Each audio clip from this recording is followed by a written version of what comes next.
आप सबको जय मसीह की।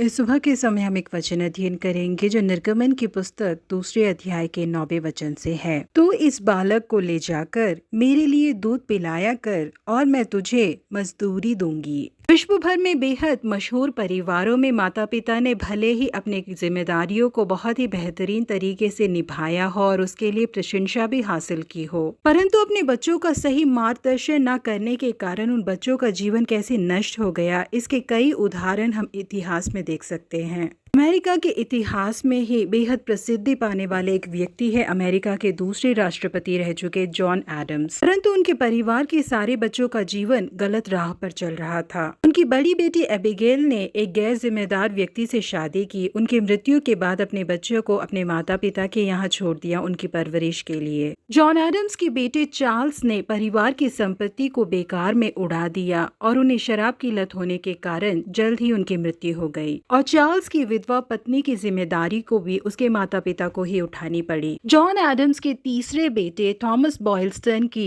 शराब की लत के कारण जब मृत्यु हो गई तो उन्होंने भी अपने बच्चों को अपने माता पिता की जिम्मेदारी पे ही छोड़ दिया। उस परिवार से केवल जॉन क्विंसी ही थे जिन्होंने अपने जीवन में अच्छे स्तर को हासिल किया और अमेरिका के छठे राष्ट्रपति बने, लेकिन वो भी अपनी शादीशुदा जिंदगी में खुश नहीं थे। उनका रिश्ता अपनी पत्नी के साथ बिल्कुल भी ठीक नहीं था। जॉन क्विंसी के बच्चों में से भी कई ऐसे थे जिन्हें शराब की लत थी। कि परिवार में खुदकुशी की घटनाएं भी मौजूद हैं और बच्चों को कॉलेज से निकाले जाने की घटनाएं भी मौजूद हैं। लेकिन जॉन क्विंसी के आखिरी बेटे चार्ल्स फ्रांसिस ने पीढ़ी दर पीढ़ी आने वाली इस प्रथा को समाप्त किया। उन्होंने एक अच्छे जीवन को व्यतीत किया, अपने परिवार के लिए और पत्नी के लिए समर्पित जीवन को उन्होंने जिया। उन्होंने अपने दादा जॉन एडम्स की जीवन गाथा को एक पुस्तक के रूप में छपवाने के लिए समय निकाला, परंतु अपने परिवार के इतिहास को लिखकर समाप्त करते समय वो लिखते हैं कि मेरे परिवार की कहानी एक खुशनुमा यादें नहीं है जिसे संजोकर रखा जा सके। भले ही इस पूरी दुनिया के प्रशंसा करने लायक जीत मेरे परिवार में मौजूद थे, उसके साथ ही दुख और दर्द से भरे हुए दिल भी मेरे परिवार में मौजूद थे।